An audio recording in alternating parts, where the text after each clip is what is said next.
Movie के start में हम एक एलिफेंट को देखते हैं जिसका नाम हॉटन था। हॉटन एक जंगल में बहुत एंजॉय कर रहा था। यहाँ पर एक पॉन्ड था जिसमें हॉटन बात ले रहा था। अचानक से हॉटन को फील होता है कि उसने कोई आवाज सुनी है, बट यहाँ पर उसे कोई दिखाई नहीं देता। हॉटन को लगता है कि शायद पॉन्ड में नहाने से उसके कानों में पानी चला गया है। हॉटन जंगल के बाकी सारे जानवरों के साथ खेल रहा था और उसकी नेचर की वजह से हर कोई उसके साथ बहुत एंजॉय करता था। इस जंगल में एक कैंगरू थी जो कि समझती थी कि वो इस जंगल पर राज करती है और वो अपने बच्चे को भी हॉटन से दूर रखती थी। उसे लगता था कि हॉटन जंगल के सारे जानवरों के बच्चों पर अच्छा असर नहीं रखता। हॉटन अपने दोस्तों के साथ खेल रहा था कि उसे फिर से लगता है जैसे उसने कोई आवाज सुनी, जैसे कोई उसे आवाज दे रहा हो। हॉटन अब देखता है कि ये आवाज कहाँ से आ रही है और उसे पता चलता है कि ये सारी आवाज एक बहुत ही छोटे से दाने के ऊपर से आ रही थी। हॉटन अब उड़ते हुए उस दाने का पीछा करने लगता है। पीछा करते करते वो बहुत कोशिश करता है कि किसी तरीके से इस दाने को पकड़ ले, पर जैसे ही वो दाना हॉटन के पास आता था वो फिर से कहीं उड़कर और दूर चला जाता था। यहाँ पर उसके पीछा करते करते हॉटन बहुत ज्यादा थक जाता है। यहाँ तक कि रास्ते में बहुत सारे जानवर भी ये देखते हैं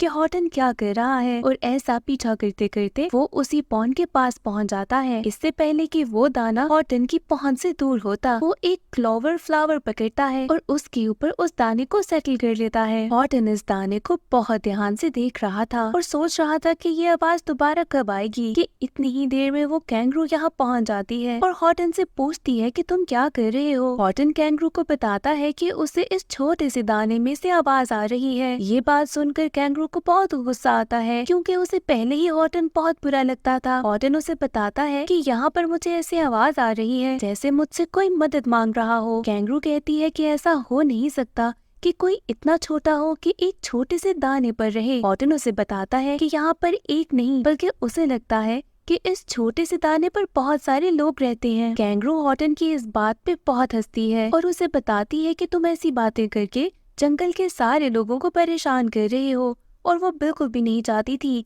कि जंगल के बच्चों पर हॉटन की ऐसी बातों का असर हो। हॉटन कैंगरू को बताता है कि हो सकता है हम जहाँ रहते हैं वो भी किसी के लिए एक छोटा सा दाना हो। अब इतनी फिलॉसफी वाली बातें तो कैंगरू को समझ नहीं आनी थी। वो हॉटन को धमकी देती है कि अगर ऐसी ही वो बातें करता रहा तो हो सकता है कि हॉटन को जंगल से निकालना पड़े, जिसके बाद वो गुस्से से वहाँ से चली जाती है। हॉटन तो फिर से उस दाने को देखने लगता है और यहाँ पर ऊंचा सा हेलो कहता है ताकि जो भी लोग उस दाने पर रह रहे हैं उन्हें हॉटन की आवाज आ जाए। और अब हम देखते हैं कि उस दाने पर सच में एक दुनिया बस रही है। यहाँ पर बहुत ही छोटे छोटे से लोग थे। इस सिटी का नाम हूविल था और यहाँ पर रहने वाले लोगों को हूज कहा जाता था। हूविल का एक मेयर था जिसकी बहुत सारी बेटियां थीं और उसकी लाइफ इतनी बिजी थी कि हर बेटी के लिए उसके पास बहुत ही थोड़ा सा टाइम था। इस मेयर का सिर्फ एक बेटा था जिसका नाम जोजो था और मेयर चाहता था कि उसके बाद जोजो ही इस टाउन को संभाले। जोजो को इन बातों में कोई इंटरेस्ट नहीं था, इसी वजह से वो अपने डैड के साथ कुछ खास टाइम स्पेंड नहीं करता था क्योंकि हर टाइम मेयर बस यही बातें करते रहते थे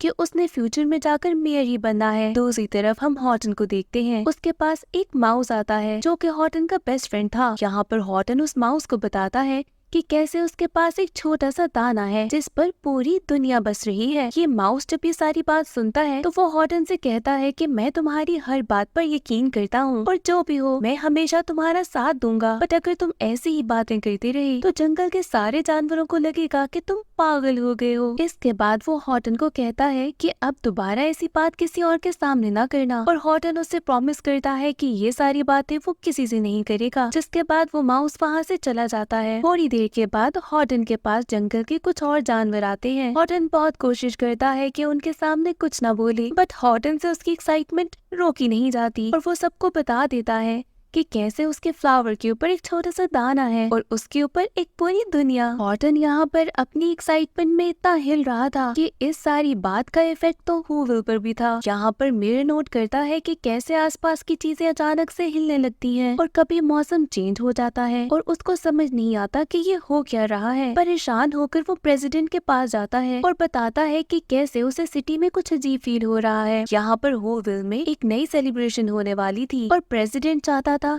कि ये सेलिब्रेशन किसी भी तरीके से रुके नहीं। मेयर के कहने के बावजूद वो प्रेसिडेंट इस बात से रुकता नहीं है और मेयर से कहता है कि परेशानी की कोई बात नहीं और सेलिब्रेशंस किसी भी तरीके से डिले नहीं होनी चाहिए। मेयर इन सारी बातों को सुनने के बाद अपने ऑफिस में वापस आ जाता है, जहाँ पर वो बहुत ज्यादा गुस्से में था। उसे प्रेसिडेंट बहुत बुरा लग रहा था। उसके ऑफिस में प्रेसिडेंट की एक पिक्चर भी लगी थी। अब गुस्से में आकर मेयर एक स्टेपलर उठाता है और गुस्से में उस पिक्चर की तरफ फेंकता है, बट ये स्टेपलर वापस आके मेयर के मुंह पर ही लगता है, जिसके बाद दर्द की वजह से मेयर बहुत जोर से चिल्लाता है और ये चीख जाकर हॉटन सुन लेता है। इस बार जब हॉटन उसे हेलो बोलता है तो ये आवाज मेयर को भी सुनाई देती है और मेयर बहुत ज्यादा डर जाता है। वो ढूंढने की कोशिश करता है कि ये आवाज कहाँ से आ रही है। एक स्पीकर उठाकर जब वो अपने टेरेस पर जाता है तो उसे पता लगता है कि पास में ही एक पाइप है जिसमें से आवाज आ रही है और मेयर वो स्पीकर उस पाइप के साथ लगा देता है, जिसके बाद वो हॉटन से बातें करने लगता है। हॉटन अपने आप को इंट्रोड्यूस करवाता है और बताता है कि कैसे अब मेयर की पूरी दुनिया एक छोटे। मेयर हॉटन को कहता है कि उसे किसी बात पर यकीन नहीं और अगर ऐसा ही है तो हॉटन उसे प्रूव करके दिखाए। हॉटन अब काफी सोचने के बाद इस फूल को लेकर चलता है एक दरख्त के नीचे। जैसे ही वो शेड के नीचे आता है वो विल पर अंधेरा छा जाता है। ऐसे लगता है कि जैसे फौरन रात हो गई और जैसे ही वो ये फूल लेकर ट्री से बाहर निकलता है तो फिर से दिन हो जाता है और ये काम बार बार करने से हूविल में कभी दिन हो रहा था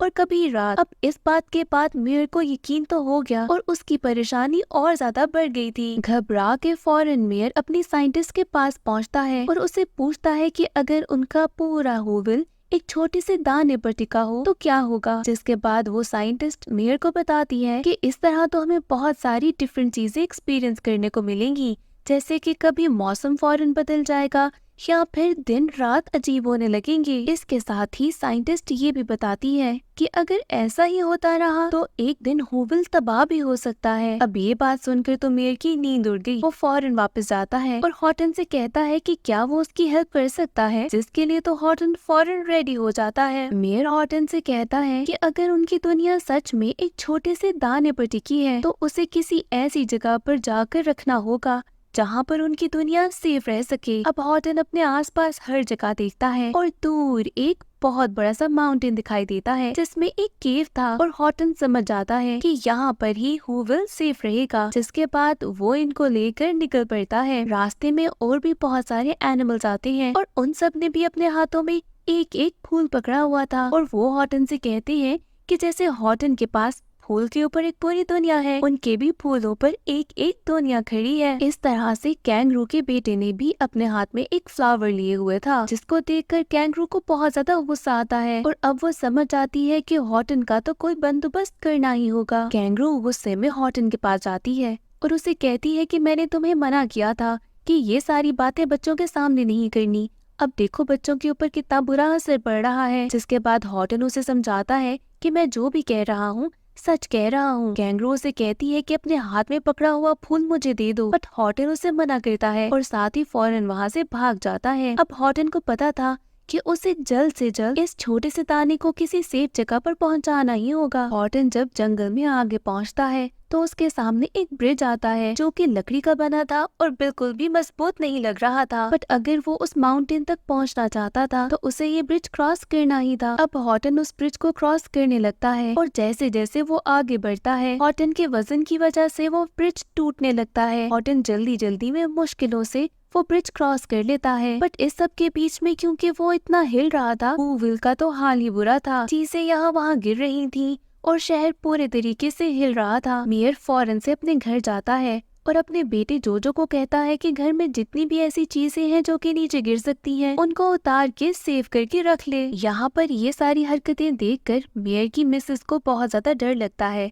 और वो मेयर के लिए परेशान भी हो रही थी कि क्या अजीब अजीब हरकतें कर रहा है। अब जैसे ही रात होती है तो मेयर अपने घर की छत पर पहुंच जाता है और वो वहाँ पर हॉटन से बात करने गया था। वो हॉटन से पूछता है कि क्या हम उस केव तक पहुँचे हैं। हॉटन उसे बताता है कि परेशान ना हो, वो किसी भी तरीके से उन्हें उस केव तक पहुँचा कर ही रहेगा। अब इससे पहले कि वो मजीद कोई बात करता, मेयर की मिसेज उसे नीचे बुला लेती है। दूसरी तरफ हम देखते हैं कि कैंगरू एक वल्चर के पास पहुँचती है और उसे कहती है कि अब हॉटन का खात्मा कर लिया जाए और किसी भी तरीके से उस फ्लावर को हॉटन से लेकर दूर कर दिया जाए। अब हम देखते हैं कि हॉटन को काफी नींद आ रही थी, काफी रात थी, तो हॉटन सोने लगता है। उस जगह पर बहुत ज्यादा ठंड भी थी और इसी ठंड की वजह से हूविल में बर्फ पड़ने लगी थी। वहाँ की साइंटिस्ट मेयर के पास आती है और बताती है कि यहाँ का टेम्परेचर अब अजीब होता जा रहा है तो गर्मियाँ, बट यहाँ पर सडनली बर्फ पड़ने लगी है। मेयर फिर से हॉटन के पास जाता है और उससे बात करता है कि यहाँ पर समर्स में भी बर्फ पड़ रही है। हॉटन उसे बताता है कि जहाँ पर वो सोया था वहाँ पर काफी ठंड थी,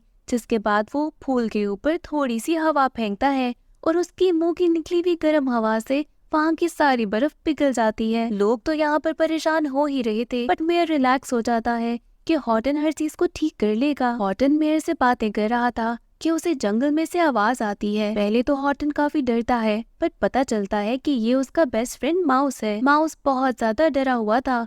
वो हॉटन से आगे कहता है कि जंगल के सारे जानवर हॉटन के खिलाफ हो गए हैं। साथ ही साथ वो हॉटन को बताता है कि कैंगरू ने एक वल्चर उसके पीछे लगा दिया है और वो वल्चर हॉटन से ये फूल लेकर रहेगा। जिसके बाद हॉटन उसे बताता है कि उसे जल्द से जल्द इस फ्लावर को उस केव तक पहुंचाना होगा ताकि हूविल के लोग आराम से रह सके। हॉटन अब मेयर को बताता है कि उन्हें चाहिए कि अपने शहर के सारे लोगों को सेफ्टी का बोल दे, क्योंकि उनकी जान थोड़े खतरे में है। जिसके बाद हूविल का मेयर उसे बताता है कि यहाँ के लोग उस पर यकीन नहीं करते और प्रेसिडेंट तो बिल्कुल भी नहीं चाहता कि किसी भी तरीके से शहर। अचानक से यहाँ पर वो वल्चर पहुँच जाता है और हॉटन पे अटैक कर देता है। हॉटन उस वल्चर से बचने के लिए बहुत तेज भागने लगता है। अब उसके भागने की वजह से हूविल में तो एक अर्थक्वेक की तरह आ गया था, चीजें काफी गिरने लगी थी और लोग यहाँ वहाँ गिर रहे थे। हॉटन वल्चर से बचकर बहुत मुश्किलों से एक जगह पर पहुँचता है, जिसके बाद वो मेयर से कहता है कि क्या वहाँ के सब लोग ठीक हैं। मेयर देखता है कि उसके घर के बाहर बहुत सारे लोग आ गए हैं और हर कोई मेयर से जवाब मांग रहा था कि आखिर उनके शहर में हो क्या रहा है। जैसे ही मेयर उन लोगों को बताने लगा था कि उनकी जान खतरे में है, यहाँ पर प्रेसिडेंट पहुँच जाता है और बाकी सारे लोगों को कहता है कि परेशानी वाली कोई बात नहीं और सेलिब्रेशन की तैयारियां करते रहे। अब इस बात से सारे लोग बहुत खुश होते हैं, बट मेयर यहाँ पर सबको समझाने की कोशिश करता है कि उन सबकी जान खतरे में है। वो साथ ही साथ सबको बता देता है कि कैसे उन सब की दुनिया एक छोटे से दाने पर अटकी है। इस बात से तो लोगों को मेयर पर कोई यकीन नहीं आ रहा था। साथ ही साथ मेयर की फैमिली भी बहुत एम्बैरस हो रही थी कि मेयर कैसी अजीब बातें कर रहा है। हॉटन अभी भी उस वॉल्चर से बच रहा था और इसी वजह से वो मेयर से कोई बात कर नहीं सकता था। मेयर अब हॉटन को आवाज देता है और कहता है कि यहाँ पर हूविल के सारे लोग मौजूद हैं और वो कोई भी बात करके इन सबको यकीन दिलाए कि कैसे ये सारी दुनिया एक छोटे से दाने पर बसी हुई है। पर यहाँ पर हॉटन कुछ बोल नहीं सकता था क्योंकि वो वॉल्टर उसके पीछे लगा था। इतनी खामोशी की वजह से लोग समझ आते हैं कि मेयर झूठ बोल रहा है और ऐसे ही इससे पहले कि हॉटन कुछ भी बोलता, वो वॉल्टर हॉटन के हाथ से उस फ्लावर को लेकर उड़ जाता है। जिसके बाद यहाँ पर हूविल में तो तेज तेज हवाएं चलने लगती हैं। प्रेसिडेंट सबको कहता है कि बस ये मौसम ही चेंज हो रहा है और इसमें परेशानी वाली कोई बात नहीं और सेलिब्रेशंस बस चलती रहे। ये बात सुनकर लोग काफी खुश होते हैं और अपनी अपनी सेलिब्रेशंस में लग जाते हैं। दूसरी तरफ हॉटन अब उस वॉल्चर का पीछा करने लगता है क्योंकि उसका मिशन था कि किसी भी तरीके से हूविल को बचा कर रहेगा। वॉल्चर का पीछा करते करते हॉटन एक बहुत ऊंची सी क्लिफ पर पहुंच जाता है, जिसके एंड पर वो वॉल्चर बैठा था। उसके हाथ में वो फूल भी था और नीचे एक बहुत बड़ी सी फील्ड थी जहाँ पर बिल्कुल वैसे ही फूल लगे थे। अब वॉल्चर हॉटन को तंग करने के लिए वो फूल नीचे फेंक देता है। हॉटन भागता हुआ नीचे फूलों की फील्ड में पहुंचता है और देखता है कि अब उसके लिए वही वाला फ्लावर ढूंढना तो नामुमकिन है, लेकिन हॉटन हार नहीं मानता। वो एक एक करके सारे फूलों को देखता है कि कौन सा फूल है जिस पर हूविल टिका होगा। इसके साथ ही करते करते हॉटन काफी थक भी गया था और हार भी मानने वाला था, बट इससे पहले कि वो हार मानता, एक छोटा सा फ्लावर उड़ता हुआ उसके पास से गुजरता है और हॉटन देखता है कि उसके पर वही दाना है जिस पर हूविल है। हॉटन फौरन से उस फ्लावर को पकड़ लेता है और मेयर को आवाज देता है, पर यहाँ पर आगे से कोई भी जवाब नहीं आ रहा था। हॉटन बहुत ज्यादा अफसुर्दा हो जाता है और उसे लगता है कि शायद इसकी वजह से ही हूविल के सारे लोगों को शायद कोई नुकसान पहुंच गया है। अचानक से हॉटन को आवाज आती है मेयर की। यहाँ पर मेयर उसे कहता है कि अब बोलकर सबको अपने होने का एहसास दिलाओ। जब हॉटन बोलता है तो हूविल के सारे लोग हॉटन की आवाज को सुन लेते हैं और ऐसे ही उनको यकीन हो जाता है कि मेयर बिल्कुल सच बोल रहा था। साथ ही साथ मेयर की फैमिली को बहुत ज्यादा सुकून मिलता है कि उनका मेयर पागल नहीं। हॉटन अब एक बार फिर से इस फूल को पकड़ के उसी माउंटेन तक जाने के लिए रेडी हो जाता है। दूसरी तरफ जब कैंगरू को पता चलता है कि वॉल्चर का मिशन कामयाब नहीं हुआ, वो जंगल के सारे जानवरों को इकट्ठा करती है और सबको बताती है कि हॉटन की इन हरकतों की वजह से उनके बच्चों पर कितना बुरा असर पड़ रहा है। इन सारी बातों से जंगल के जानवरों को भी गुस्सा आता है और कैंगरू कहती है कि अब हम सबको चलकर हॉटन को इस जंगल से निकाल देना चाहिए ताकि हमारे बच्चों पर कोई बुरा असर ना हो। और ऐसे ही सारे हॉटन के पास अब जंगल के सारे जानवर आ जाते हैं और हर कोई हॉटन को घेर लेता है। जिसके बाद कैंगरू हॉटन से कहती है कि वो ये फूल उस कैंगरू को दे दे। अगर उसने ऐसा ना किया तो वो हॉटन को एक केज में बंद कर देगी। हॉटन हूविल के मेयर से कहता है कि वो आवाज निकाले ताकि जंगल के जानवर भी उसे सुन सके। हूविल का मेयर सारे हूविल्स को कहता है कि मिलकर शोर मचाया जाए ताकि जंगल के जानवर सुन सके। सब मिलकर बहुत ज्यादा शोर मचाने की कोशिश करते हैं, बट ये सारा शोर भी काफी नहीं था क्योंकि ये किसी को भी सुनाई नहीं दे रहा था, क्योंकि उस फ्लावर में से अभी तक कोई आवाज नहीं आई थी। जंगल के सारे जानवरों ने हॉटन को पकड़ लिया था और एक केज में भी बंद कर दिया था। दूसरी तरफ अब वो फ्लावर कैंगरू के हाथ में था। मेयर देखता है कि जोजो उसका बेटा भागकर अपनी लैब की तरफ गया है। ये एक सीक्रेट सी लैब थी जहाँ पर जोजो जाकर अपना टाइम स्पेंड करता था। जब मेयर उस लैब के अंदर जाता है तो देखता है कि जोजो ने बहुत सारा इक्विपमेंट बनाया है और ये सारा इक्विपमेंट बहुत सारी आवाज बना सकता था। मेयर अपने बेटे जोजो के साथ इन सारी मशीन्स को ऑन करता है ताकि हूविल में होने वाली सारी आवाजों को